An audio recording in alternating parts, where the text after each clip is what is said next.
Hey, Donald Miller here, Donald Miller's Electrical Services. So we're doing authentic plaster patching, and it's just the old way of patching a plaster wall, like it was built in the 1920s. So this is called a scratch coat. I'm trying to see where I'm at here. This is a scratch coat, all right? And let me turn around, and that's the wood lath that we're putting back in.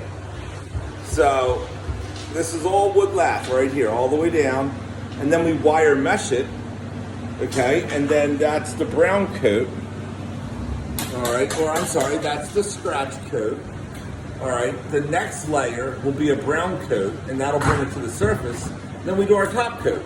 So we do authentic plaster patching for all of our knob and tube rewires, okay? It's a better patch. We just put about 20 to 30 holes in your home. So might as well patch them with a solid patch. Like a plaster repair is a solid repair. It's not like there's a product called patch and paint. It's junk. It's called lightweight joint compound. It's horrible for an older home, but electricians use it because it's cheap, it's easy, and it gets them out of your house quicker. This way is the correct way to patch a plaster home. It takes longer, but if you're getting a knob and tube remediation, this is the best way to go.